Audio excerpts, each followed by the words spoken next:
Good morning, you bad, beautiful bitch. You sit back, relax, prepare to be dazzled. I have Austin over here. Any shirt you've ever looked at that you thought was dope or cool might have come from Austin out of Vegas. From 0 to 5 million. Sit back, relax, hugs and kisses. Love you.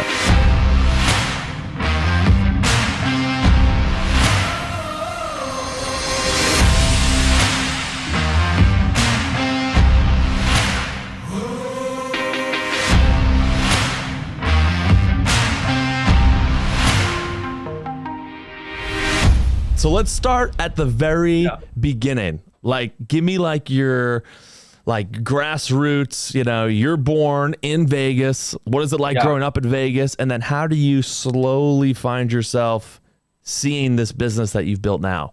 Yeah, absolutely. Man, especially for someone being born in Vegas, usually if you live here, you're not a part of that life. Yeah, like you don't go to the strip at all, really. No, right? No. You go to the strip when your friends come in or your family comes in town, and you show them around, and then you remember why you don't go to the strip. Yeah, and you're like, yeah, this is why I hate it. It's like living in California. You go to LA, you go, this is why we don't go to LA anymore. Right. So growing up in Vegas, my parents are actually pastors at a church. Oh, so I love that. Especially Vegas has a great town outside of downtown, and so grew up that. But I guess the number one most interesting dynamic is my parents always ran companies too. So they ran a construction company, and they would volunteer part-time and, go and volunteer and be a part of the church and stuff like that. And so growing up, it was just kind of always a part of that, as, knew mom and dad didn't have a 9 to 5. Right. It was always like, no, sometimes it's 12 hours a day. Sometimes it's 15 hours a day. Sometimes it's like, I didn't see my dad before he got up, before I went to school. He was already gone. He came home after I went to bed. So there was already that kind of, I guess, hustle happening in our house of just trying to do it. And I think the biggest impact was growing up hearing that, my parents came from nothing. Yeah. And that story, just stuck with me. My dad said when he moved from California to Vegas, he was about 15 years old. And he said everything him and his parents owned was in the back of this old truck. And he said it was a 1950s truck, but it wasn't a nice one. Right. He said they came rolling into Vegas, everything under a tarp, feeling like the Beverly Hillbillies, and they went through some rough years, man. They started in Northern Cal and just stuff was not working, and they moved. And I think that's why most people end up in Vegas is you're just looking for work. Yeah. Vegas has, and you just go out of necessity. So that was always kind of the drive of, from as early as I can remember up until high school. Right. Watching my parents build a company, watching, them kind of go from nothing to starting to make it. I go, man, look, at the same time, they put us to work, man. If we weren't at school, we were on a job site somewhere, shoveling sand or cleaning up or whatever we could do. And I was kind of big for my age. Yeah. So they're like, dude, you're definitely going on a job site. I was like, we are cut from the same cloth. My parents were the same. My friends refused. Once we got to high school, there was no more sleepovers at the Cooney household. Because we'd wake up. My dad would have hey, we're doing the lawn. We had a dog too. So we're gonna poop or scoop. I got bark mulch for you guys to lay out. That was the classic as a kid. If you called my house phone.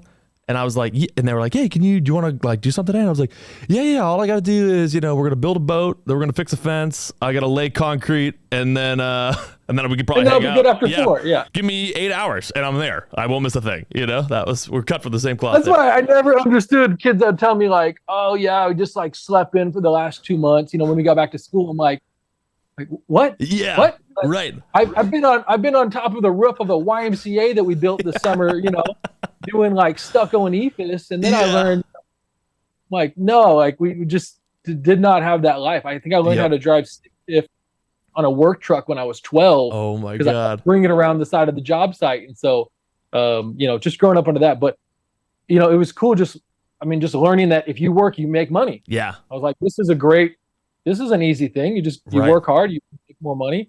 And so kind of had that idea. And then, sophomore year in high school, when the stars kind of align, a few random things happen, got stuck in a typing class in high school and literally knocked out the whole semester, I think in 2 or 3 weeks. It was lame. No, that's not impressive. The class was lame. And then one of the computers though had Photoshop. And so I was like, oh, this is cool. take pictures of our friends and just like mess with them. Like, this is cool.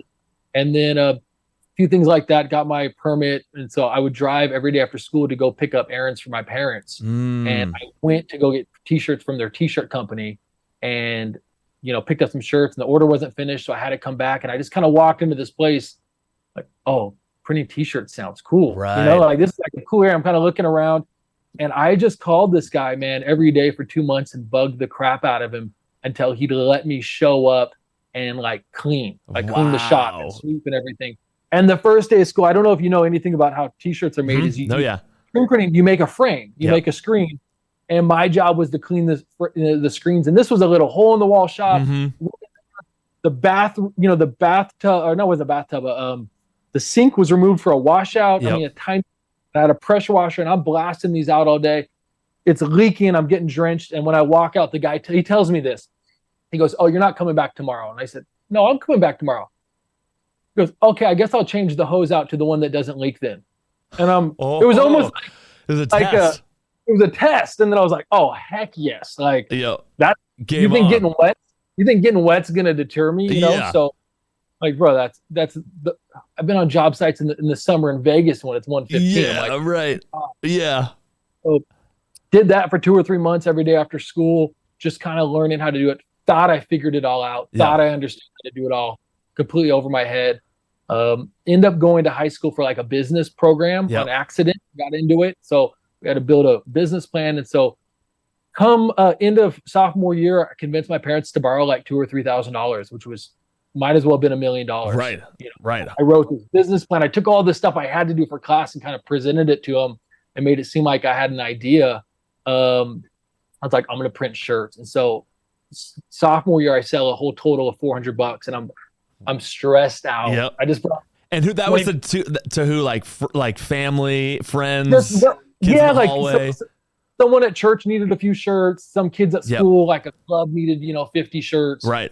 400, and I was like, oh, I thought it was going to be easier than this. Yeah. Like I thought that was going to be easy. And I just spent that whole summer just living in my parents' garage, trying to figure out the technique of actually how to make shirts. Right.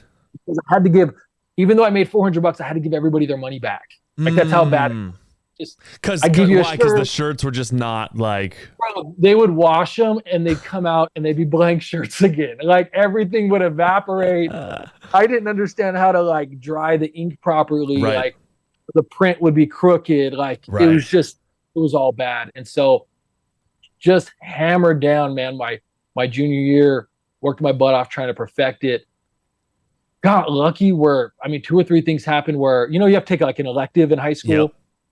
Somehow I got stuck in yearbook class, and like the first day of the class, they hand me a list of every club and every teacher, and I go, "Oh, this is a lead. Like this is a list of leads." Clicked, Oh my god!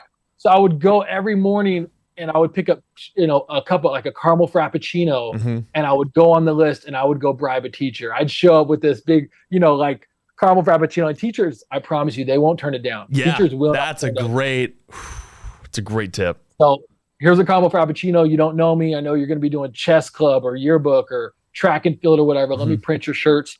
And so, man, like junior year, we put it on.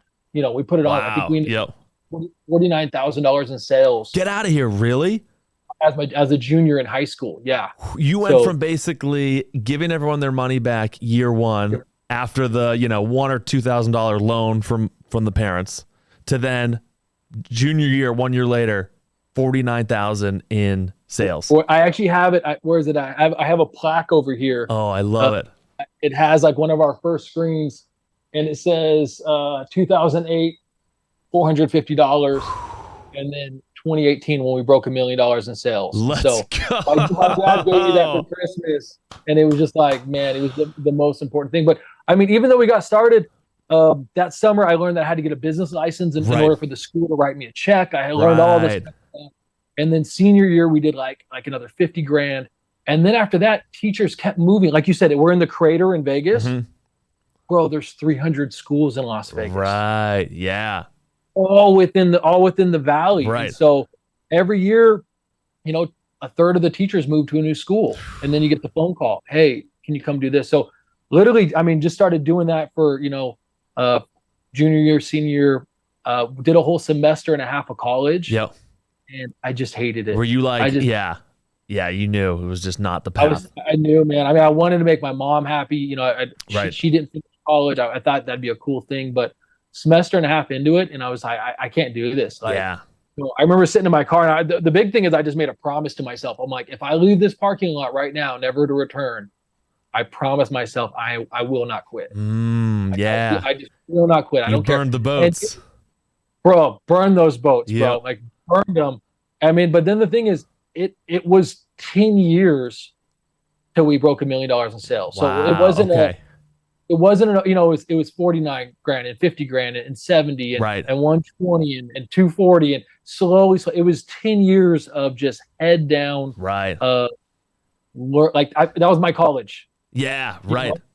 Which that arguably though, like when I hear that, it's like that has a higher ROI than a 4-year degree, you know, like what you did has the higher return on investment for yourself career-wise than if you were to stay in university, you know? I think it costs the same price. Yeah.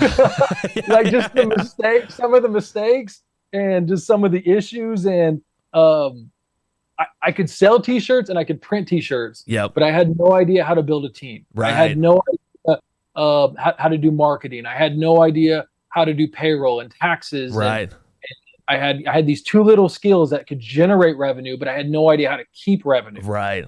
You know, so I definitely paid my $200,000 my school loan by just making mistakes along the way. But I literally just put my head down and didn't do anything else. That's phenomenal. I love that. And I don't know teams. I don't know songs. Yeah. I literally anything else. But even like I always think so. I went to school 4 years and I'm majored in marketing, and now doing social media full time. I'm always looking back and I'm like, wow, college was I'm always like I'm way into sports. So I'll give you like a football analogy. Like it's a good quarterback doesn't throw to where the receiver is currently. He throws to where the receiver's gonna be. And college, unfortunately, teaches you where the market is right now. But by the time I graduate 4 years later, this is forget what podcast I heard this on, but information doubles. It's every like 7 weeks, information doubles in like the tech space, which is where I landed after school. And I was like, I took that and I was like, wow. So 4 years later after college, it's like that has compounded, 2 or 3 times over, and you're trained for where that receiver was, and that receiver's way downfield, and it results in an incomplete pass, or having to get an entry level job and then going through what you went through, all the mistakes that you led to be where you're at now. It's like it's so powerful. I always wonder though, because I think there is value in doing that, because being on the other side, dude, I took Comm 101 and music theory. That's my whole length of college. And I'm like, on the other hand, there was a lot of times, it took 10 years to figure it all out. Yeah. And I thought, is this taking a lot longer because I didn't further my education? Yep. Right. My only other option to do that was just try to surround myself with people that were building businesses and were farther ahead. Because I had so many blind spots. Yeah, I started out at 16, excited, motivated, willing to outwork everybody, but just didn't know what I didn't know. Yeah. Didn't know terms when vendors and people would throw out different vocabulary. I didn't even understand net 30, what it net meant. 60. You're like, I'm like, looking for your fishing gear. Is that, I'm like, dude, I don't got any nets. We're in the desert. Like, I don't even know what that means, and so. Literally just 10 years of doing that. But the best thing I can say is year over year, our revenue always increased. Right. That's phenomenal. We're 15 years into it now, always increased. Doesn't mean we didn't make money some years. Right. There was some years we were undercharging, our pricing was all messed up. Right. Our terms were all behind. Like we were always chasing money that was owed to us. And I'm just getting pushed to the absolute limit. Yeah. When did you know you were ready to hire? Like it's early days. Yeah. Like walk me through like the first hire, and then how many employees are you up to now? I got 40 full-time on-site employees. Phenomenal. Oh, I love that. It's a lot. I mean, in the beginning, man, I actually convinced my kid cousin to help me print T-shirts back in the garage. Really? Yep. So yeah, he helped me for a few hours, and then I helped my other cousin came and helped. And the crazy thing was, in the beginning, after I paid for material and ink, I would pay those guys, and I'd be like, "There's no money left over." Wow. Yep. It was that bad. So even though we did 40 or 50,000 the first sales, material cost was 60 to 70% of that. Right. And then I there was a time I got an order and it had orange ink, and I had no money for orange ink, and I didn't own orange ink. And I got a supplier to let me show up with the like a little box that you put a sandwich in, a little plastic container, and ink. The container was like $60. I'm like, bro, how much ink will you scoop in the sandwich container for $15, bro? And he literally like scooped it in with a spoon because I didn't own orange ink and I needed orange ink. It was a lot of learning, but yeah, doing that, honestly, we stayed at 5 to 7 employees for the first 6-7 years. Okay, gotcha. And then it began to dawn upon me, and as I began to I really started reading a lot, right, talking, really started investing more time into that. I realized that if I bring on an additional employee, it shouldn't be an additional burden. They should be able to help carry the load and help us additional revenue. So once I started getting it going, I mean, man, the next 2 to 3 years, we went from 7 to 15 employees. Wow, yeah. So like you're putting the pieces together. Putting it together. We went from my parents' garage. We got our first little storefront. We're doing good. We were there for 6 years. In the next 6 years, we actually bought a building, a small building. Wow. We're there for 6 years. Yeah. And we're growing. We're up to 14. Maybe we got to 18 people. It felt like we were really packed. And then we broke $1 million in sales. That was around 2017, 2018 is when it dawned upon me. This is what I wish I would have thought about this earlier, but I was so obsessed with the printing process and learning how to do the technical work. I wasn't thinking about building up people. Yeah. You were too in the trenches. Bro, just in it. And once I realized I don't need another piece of equipment, what I need is good people. Right. And I need to invest in my people. And so I ended up doing a $30,000 training, which might as well have been $1 million, and then that was the first year we broke $1 million. I mean, we went from 600,000 to $1 million. And then the next year we doubled. Wow. So oh my God. Yeah. Yep. And then the next year we added another $1 million. So I think by the time 2020 came along, we're about at 3 million. And that was, I don't know what your guys' life was like, but that was crazy. How was walk me through how you got to over the first benchmark of your first $1 million, and then how you basically doubled that year over year. Was that you were going after athletes, or you were going after, You know what? We had no structure to ourselves. Everything was relationship driven. Everything was I know how to talk to people, but I don't even know why I know how to talk to people. And so we actually signed up for Grant Cardone's sales training. Oh, no way. Which was, I didn't even really know what it was or what it was about. Let's go. And we're watching 10X. These little, we were getting obsessed, and we're watching these little 5-minute videos every day. We just made everybody in our office watch these videos. And I mean, some of the stuff was so basic. It was be on time. Oh, that's a crazy concept. Yeah, right. Hey, get everything out of your head and start making plans and strategies and having follow-up plans and all this. So it was very, very simple structure. Right. But that's what we lacked. And it seemed like when we started creating a better customer service experience, our customers were going out of their way to send referrals. So growth was more word of mouth with your current customer base turning around and just creating happy. Because I think up until that point, we were constantly generating revenue, but we were having probably a pretty decent turnover. Right. We were excited about getting the order. Yeah. I don't think we were as good about finishing the order and being on time and different things like that. So once we got all this dialed in, we're still getting customers. We're just not losing any. Because they're getting a great experience. And then we pushed hard, got luck, brought on a really great guy who helped me.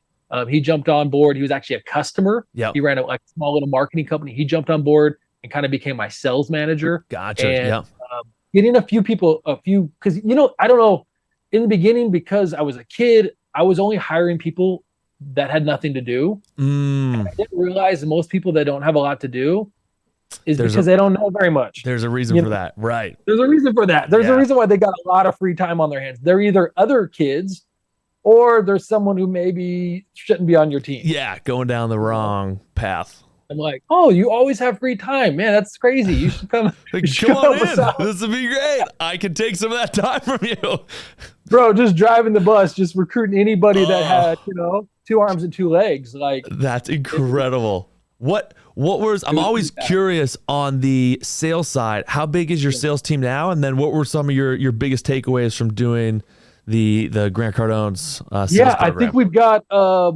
like 7 full-time people that do sales team. Man, the biggest takeaway was like urgency.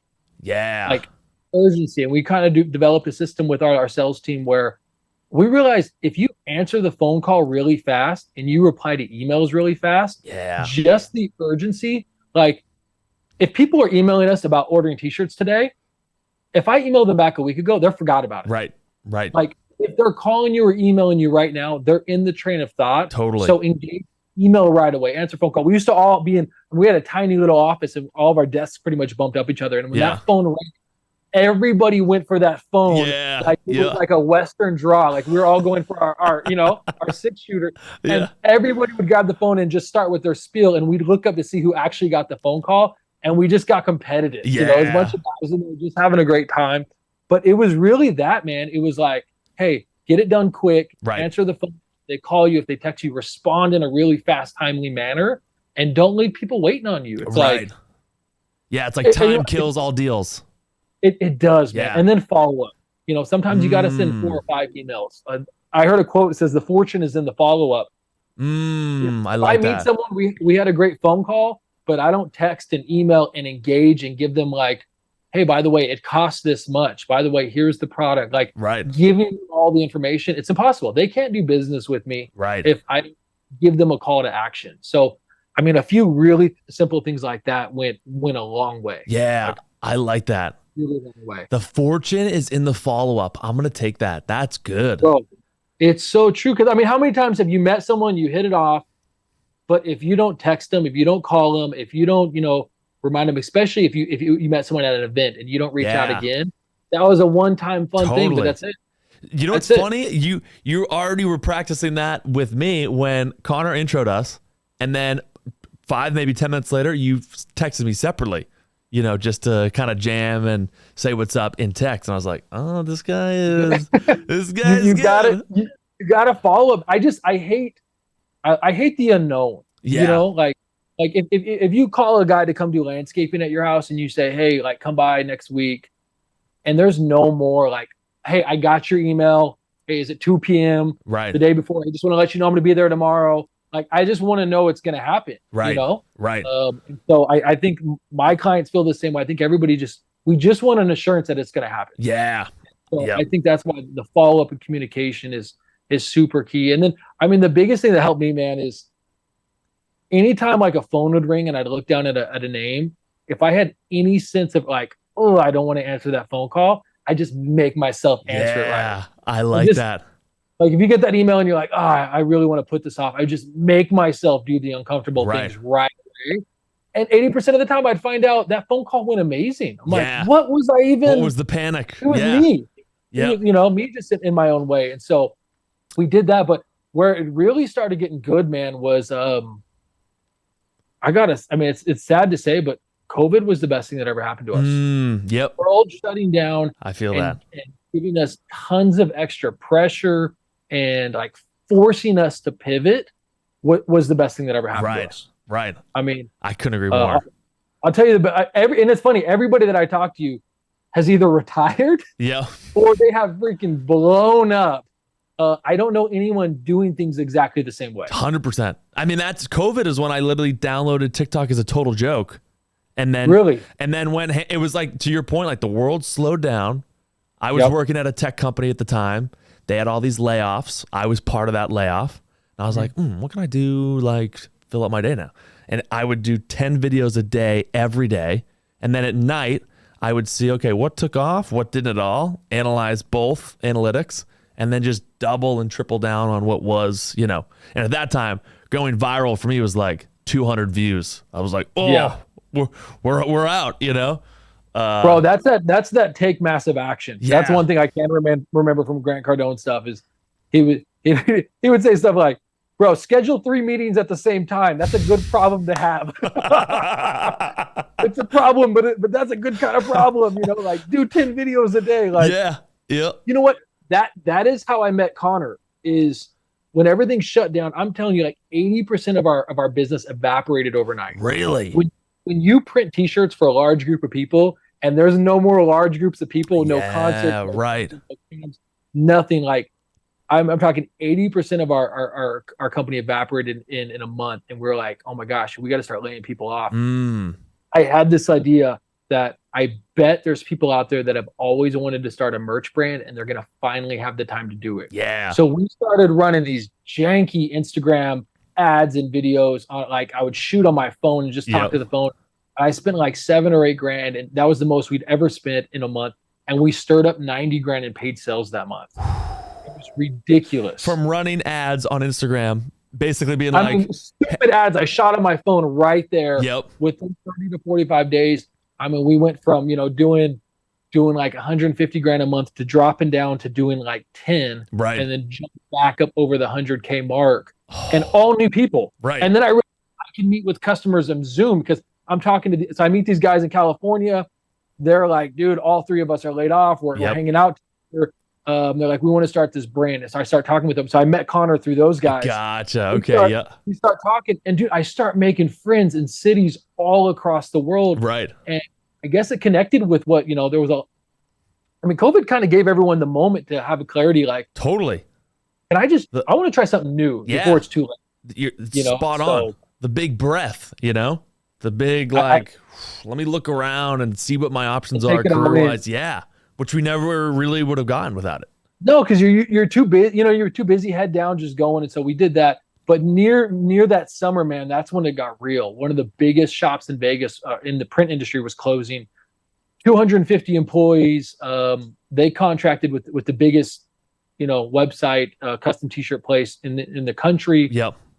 They decided to shut down, and I went in there because I found that they had some equipment for sale. So I went in. I'm talking, man, dreaming over all the equipment they had. We only did printed shirts. We didn't even do embroidery back then. So we're figuring out. I talked to the guy, and I call my wife and I'm like, babe, how much money do we have saved up? She's like, over the last 10 years, like our life savings. She's like, we've saved 150. Yeah. I said, I think I need to spend it all today. Wow. And I was so hoping she'd say no. And she goes, we talked for like 5 to 10 seconds. And she says, do it. And I'm like, and she's the risk adverse one. And I was like, okay. So, I was figuring out if I could wire, do cash, end up literally clearing out our bank account, buying 2 giant printing machines that probably are 80 grand each. Yep. I was only going to spend 40 grand that I promised her, but when I showed up, they had all this embroidery equipment, and we had been outsourcing it for a long time. And the guy's like, do you want to buy that stuff? And I said, man, I'd love to, but I don't know how to run it.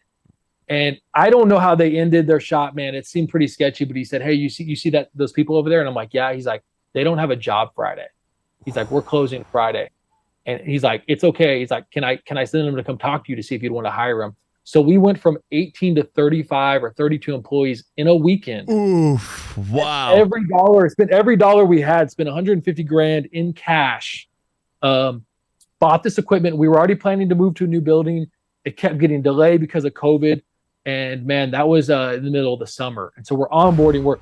He literally let us run those machines out of his place for the next month and a half until he cleared out. And we were running. We got till October, and we had $1,000 in our bank account. Whoa. And we had 30 plus full-time people on payroll. And I sat our team down and I was like, guys, like, I know everyone says everything's like jacked up, but I'm like, there's people out there that need shirts. Yeah. And I was like, guys, we've spent every dollar. Everyone was on board. Like, you see, we're going to do this growth. I need you guys to sell our way out. And I knew if we just survived till January. So, we barely got out, barely covering payrolls from October till January. And then once things like officially opened, it was blew up. All hell broke loose. We're getting calls like, dude, the guys we worked with for 10 years are no longer in business. Like, we're just getting calls like this. And then, that shot us up to a level that we never experienced before. How do you overcome your down to your last $1,000? You got, 30 plus heads that are eating from you, that need you to provide payroll. How do you, if you had any at all, how do you get over that self-doubt when you're like, oof? Well, a few things. I mean, I feel like life was preparing me for that moment because in 2009, 2010, I watched the world fall apart. Remember when that whole thing happened? Yep. My mom was the only one that was thrilled about it because they had been super conservative and never bought anything new, right? And just been stacking money. So when the world fell apart, they're in construction. They knew how much it cost to buy a house. She was ready to buy. And they were buying houses for like 40 grand. Mm-hmm. Like it was insane. And finally my dad told her, like, please stop. Like we're gonna run out of money. And he says, now I wish she would have spent every dollar we had. Wow. And so I was hearing that for 8 or 9 years. Right. I mean, man, she put renters in there for 10 years. And then 2020, she started selling these houses off. And I'm like, I got a smart mom. Yeah. Oh, yeah. But it dawned upon me. I said, Kevin, like every 10 years, something happens. Right. Yeah. It just does. It's a cycle. So, yep. It's always something new, but something happens every 10 years. And I'm like, so I literally 2018, 2019, 2020, I was starting to tell myself, I'm getting ready. I don't know what it is, but if it ever happens where there's $40,000 houses, that's what I was thinking. Right. I'll be ready. Instead, it was picking up, $600,000, $700,000, $800,000 worth of equipment for 150. Right. But it was my last 150, but the other thing that happened, which, man, I think about this probably every day, every other day. Right when churches started there was a kind of a point where I don't know why, but before things got shut down, there was a pastor that came in from out of town and he spoke about this passage where Jesus came walking on the water and the disciples saw him and they got scared. Right. And then Peter goes like, oh, if that's you, tell me to come. And Jesus tells them, come on, bro. Like, come on. He spoke this sermon just about getting out the boat and trusting Jesus and walking on the water. Bro, that sermon kept me for like the next 2 years because I'm telling you that I had nothing to stand on. Yeah, like, every dollar goes out, no orders coming in. But I had this feeling in my heart, like I learned how to pray in 2020. Yeah. like for real, bro. Like I would get up and I'd be your like, hands as tight as possible. Oh, bro. I'm telling you, like knees on the ground. And I just was convinced. I'm like, as scary as it was, I was like, man, I think this is what's going to catapult us. Yeah. And if it was easy, it probably wouldn't be the thing. It's probably the hard thing that pushes you, 100%.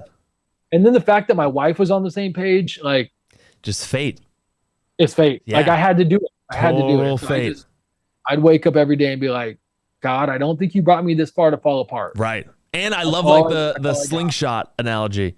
Like you got to get pulled back in life and you're down and out. And then once that thing releases, Well, and then once it releases, like if you think the pulling back was hard, like holy crap. Yeah. Talk me through that. Like that explosion of business now. This is what, January of, where are we? 2021. Okay. Yeah.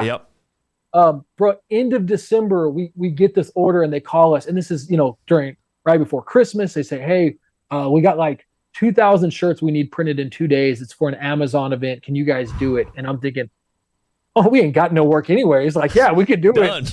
And I'm thinking, yeah, we could do it. But with shipping, there's no way we're going to get the shirts. They said, no, we'll give you the shirts. I'm like, there's no way you're going to get a shirt in 2 days. Bro, they show up next morning. We crush them. We get them out.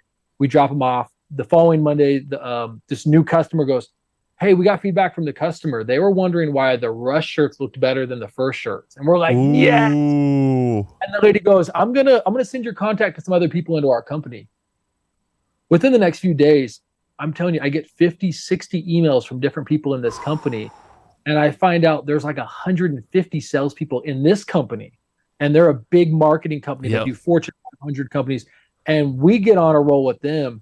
And we're walking through the shop and every major brand you can see is coming down the conveyor belt. Oh my God. And then like the publicity of it, I'm like, oh my goodness, like there's stuff for Lamborghini, like there's stuff for Ferrari, like there's Fortune 500 companies here and there. And it was a whole nother level of, man, you wish for this. Now you got to hang on. And, Ride this wave.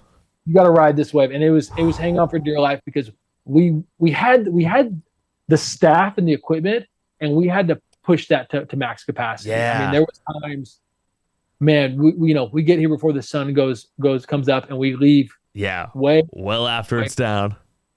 Yeah. And so it was, but on the same hand, like, those are good problems to have. Totally. Like, those are the best. At least you can be excited about those, even when you're worn out and out of energy.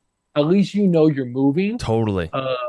I think that's worth it. I think if you can handle the resistance of getting, I don't know where that's like analogy just came from, bro, but like I'm gonna think about that. If you can handle pulling that thing back and surviving the pressure when it releases, I think you'll be all right. Yeah, totally.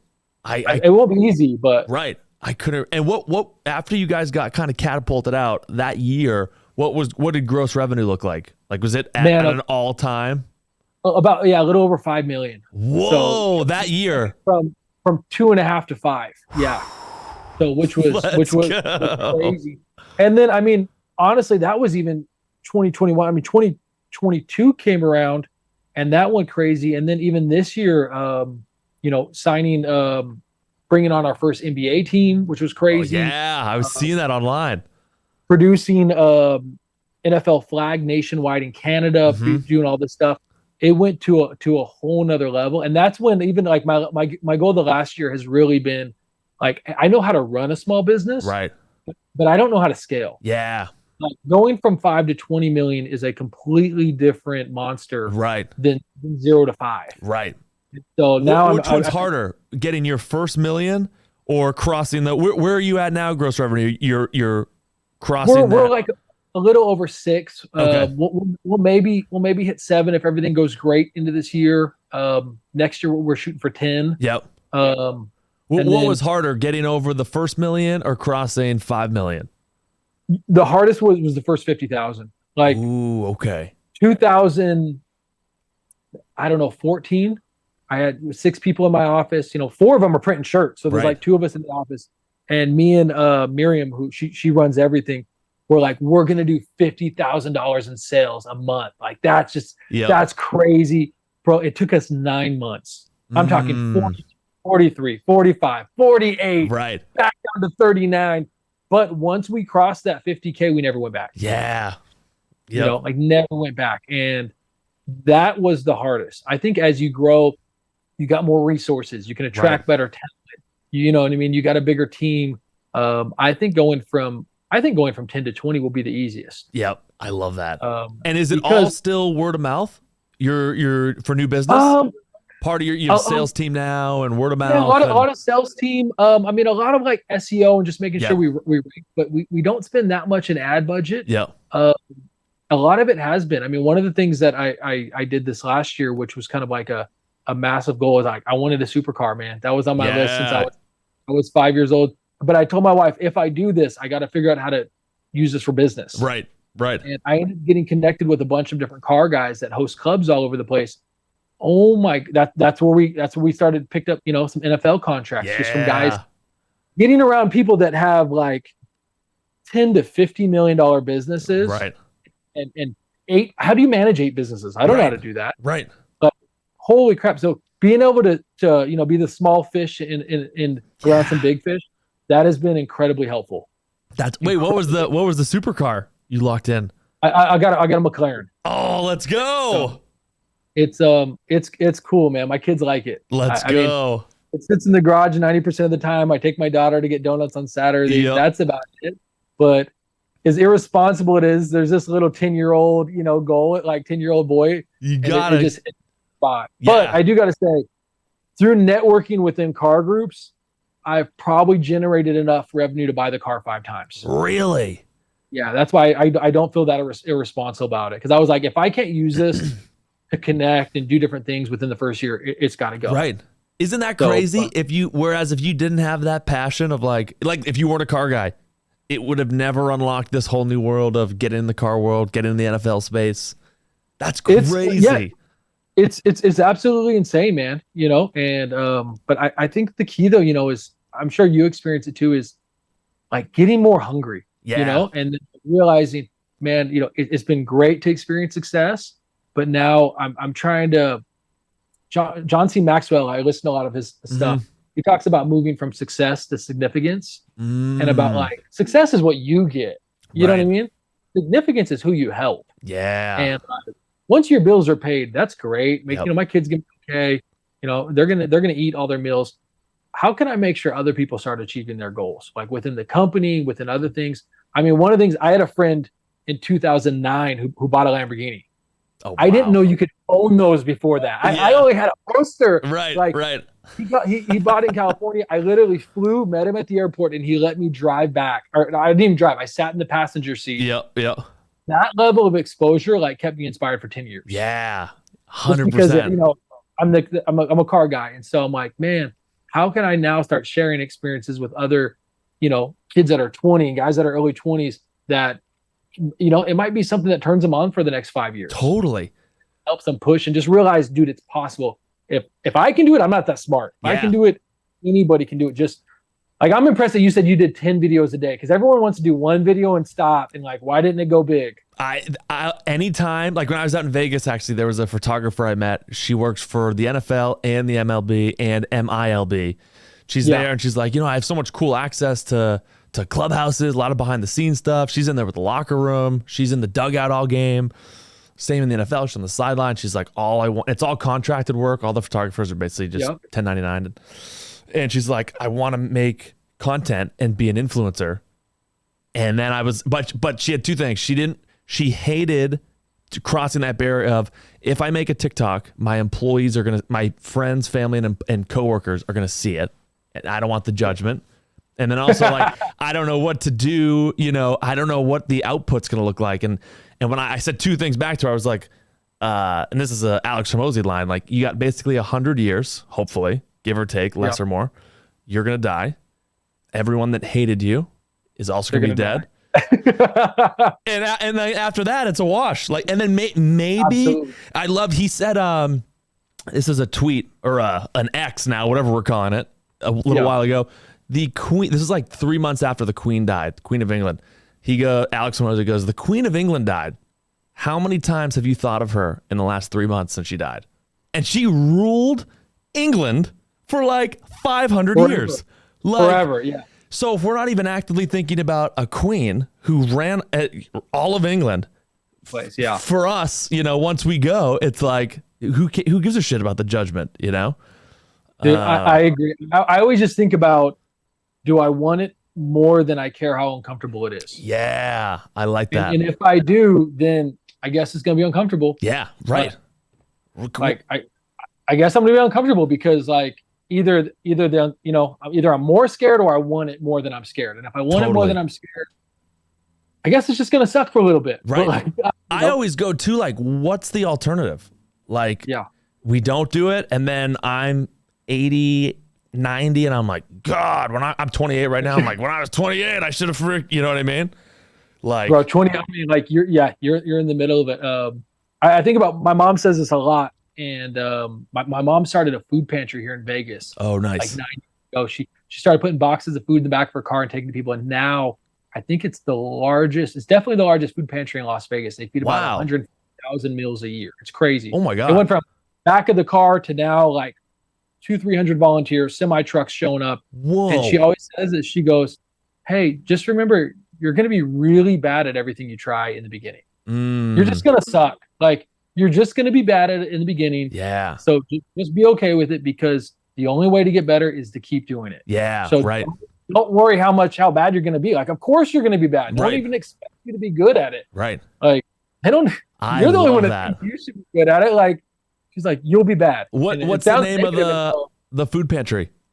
I want to make sure we plug it up. Yeah. It's through our church. Okay.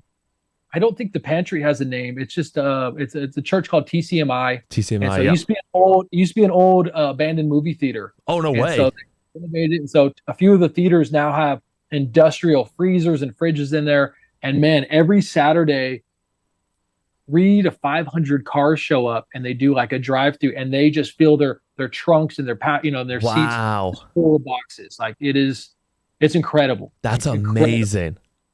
Are you finding too, I love what you said about when you're good, now it's about the legacy side of things. Are you finding the more you're earning and the more your business is bringing in, are you getting hungrier to earn more or hungrier to leave a bigger legacy? Or is it a mixture of both?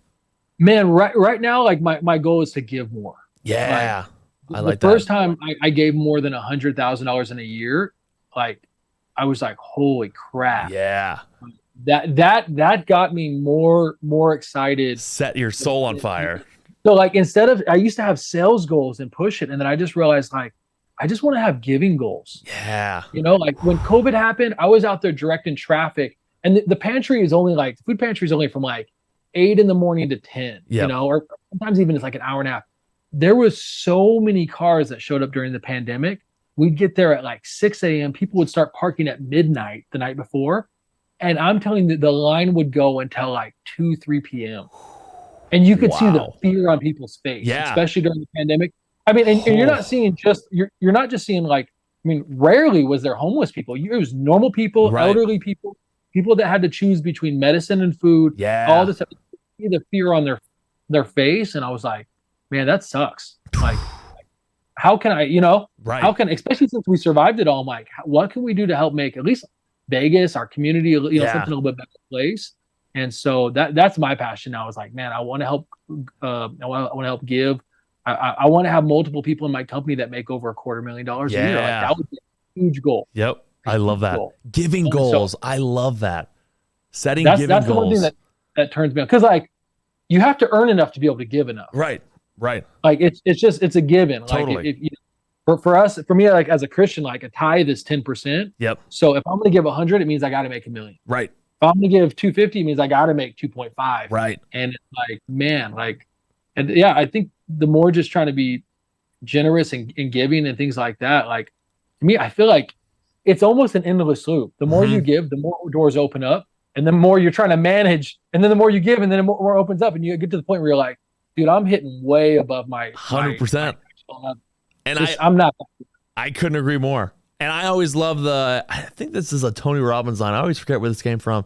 He's like, if you wouldn't give 10 cents of a dollar, you're not going to give, 10,000 of 100,000. It's not the, people think it's the money that changes. Money just magnifies who you actually are. I mean, you are a giver from birth, No, I mean, it was just, luckily I think I have the world's best parents. So I have no excuses, man. Like I got to do it. Like we were just in Oklahoma last week, and I was with my dad, and we went to see some family, and he was telling me, he's like, hey, he's like, your grandma, when she was little, she lived in a house in Arkansas where they could see outside through the walls, and they would put newspaper in between the walls so the wind wouldn't blow. Right. And I'm thinking, bro, my kids don't have to grow up under that. Like, I have to work my butt off just knowing that I had family members go through stuff like that. Like, it'd be disrespectful to them to not make something myself. Yeah. Oh my God. I love that. What's next for you in the business, where we looked, in the past, we kind of brought it to present day. What's next for you guys? Man, really, really keep just growing our team. We're barely starting to make like a, make a dent like online. Right. A lot of stuff we do is through email and phone. So we're really, really building up our website, making it really easy. And then we're really just starting to tap into do licensing deals. Oh, okay. Yep. Here we go. Our NBA license deal is the first just little tidbit of making product for a major league and sending it to a store. Like that is a whole other world. So we're really trying to get our feet wet in that. But man, I think that the next thing too is I'm just trying to enjoy it. Yeah. Like enjoy in the beginning, not take it easy. Like we're still hammering down, but enjoy like having goals and not being there yet, because like, that's a great feeling. Yeah. Like just being hungry. I used to just want and try to get everything like, in the beginning, to be like disappointed when it didn't happen in that month or that year. And now I'm like, dude, it feels great to have like goals that I can't obtain this year. Yeah. Yep. It feels really good. And even still trying to identify what that looks like. I think every time you kind of level up, I try to go back to the basics. And that's one thing I learned a lot through Grant Cardone training is just writing your goals down every day. Yeah, I like that. I'm really big on that. I did that for about 90 days when I was like 26. And like the first 30 days, it was cloudy. Like I was writing stuff down. I wasn't really sure if I really felt I even cared about it. Yeah. Yeah, but I was just writing it down just to be consistent. About 45 days, it started getting a little more clean. Like 60 days, like whatever head cloud just started dissipating. And by like from 60 to 90 days, I'm telling you, these goals got laser focused. Yeah, I could see them, I could smell them, I could taste them. Yep, you're starting to aim. Bro, yeah, like it just started dialing in, and then literally from 26 to till 31 was just trying to knock those goals out. So now it's at where it's like, what does the next 10 years look like? What does 40? Yeah, like, I don't know. Like, what do I got to get excited? Trying to get it dialed in, because I think as long as you're dialed in on a few things, you'll be fine. Right, you'll make it. I love that. I want to make sure we get you plugged up too. Give us where we can find you online, where we can find the business, from a website or social media standpoint. And then my final question for you: what are your 3 biggest takeaways when running your own business? Oh man, let me do the 3 takeaways first, because totally. I think that's more important. Number 1 takeaway: you can't do it by yourself. Yeah, like I like that. Absolutely, you need a team. You won't get that far. You just won't. You won't do anything great by yourself. Right. You really won't. And I think the goal is to appreciate the heck out of everybody on your team. Mm-hmm. Like, they're not there to serve you. Your job is to serve them. Yes.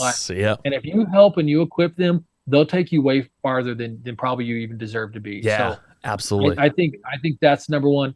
Number 2, I think a business doesn't exist without revenue. Yep. Like, you got to learn how to stir up revenue, and you got, especially in some businesses where it's 30, 60, 90 days. Right. And like that. Your business might even have to have 2 or 3 different streams of income. Right. Some that is a buy it now, some that's a long-term contract.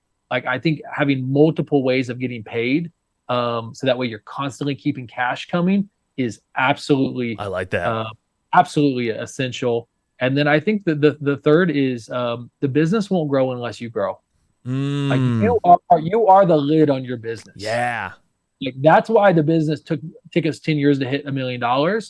Not because the business couldn't do it. I couldn't do it. Right. Like, I ready. Like, and it was literally through messing things up, just getting good at failure, getting hecka good at dusting myself back off, starting to listen to people instead of thinking I was always right, just reading more books, getting around more people. Like, literally the business growth has been directly tied to my personal growth. And the reason why it took is because not that smart, I'm working on it.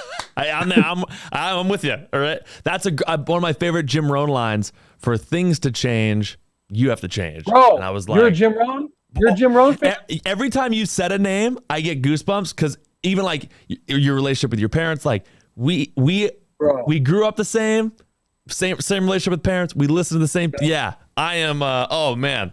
Bro, you know what kicked this whole thing off is someone gave me a Jim Rohn CD when I was 16. Get out of here. Yes, literally on this plaque right up there. Yeah. The black plaque on top, it says, let me read it for you, because please. I don't want to get it wrong. That is phenomenal. Success is not to be pursued. Success is something that you to become. And so, like, when Jim Rohn said that, like, hey, you don't have to go out and pursue it. Just you become better, and then it comes you. That is. I ran that CD in my Acura. Yeah. My 2001 Acura over and over and over and over, and just like, you will change. Everything will change for you. I was in college. I was in my beat up used Ford Fusion that I bought off a used car lot for like $4,500.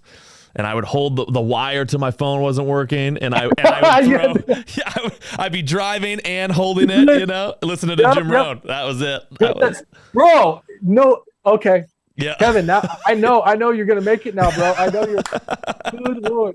Honestly, I don't know where Jim Rohn came from, but that guy was, man. I still listen to Jim Rohn. I'm so glad I got turned on to it. Yes. By I had a friend that was doing multi-level marketing in way back in the day, and gave me I was a kid, and I'm like, bro, that, like, he would just say, don't try to get through the day, try to get from the day. And I'm like, oh my gosh, that held me 16, 17, 18 years old. Right. Like, I know this thing is not working out, but I'm pretty sure, if I keep at it, it will. So 100%. Bro, did we just become best friends? Yeah. I got full body goosebumps. I'm like, wow, this is crazy. I freaking love it. We're friends for life. Yeah, I was gonna say I'll call you in 5 minutes. I'll call you once we wrap. Text me. Yeah, come over. We're making dinner at 6 o'clock. Yeah, 100%. Where I want to make sure we plug up. Where can everyone, if they want to do business with you, where can they go? Where can we find you on social? Give us the full plug. Yeah, best way to do business with us is dropping our website, aliveprintshop.com. Okay. We have it really easy. You can place orders on our website, but we know all of our customers. Yeah. We like business. So we always just say, hey, fill out the form. We'll call you. We'll jump on a Zoom. Right. We'll learn about your business and see what works. Because we print T-shirts for everything. Right. From dentist office to Fortune 500 companies. I love it. So I've met so many cool people, man, that are just launching a merch brand from their closet. Right. And then finding out a year later they're quitting their job. Yeah. That's my favorite thing. That gets me so turned on. I'm like, man, they're pumped. And then on Instagram, @Alive Print Shop or Austin Boyd. I love it. That's it, man. So dude, I'm pumped up, bro. Dude, I love Connor goes, fair warning, you're going to love this kid. And I go, here we go. And sure enough, this is just, such a pleasure talking to you. I literally felt like I just found another brother. Let's go. Dude, Austin, same here. So I got a twin sister and an older sister. So I always needed a bro, and I got a bro. I'm all brothers, bro. You can come join the brothers. Perfect. Yeah. God. You're one of us. Let's go, dude. Thank you so much, man. It's been awesome talking to you.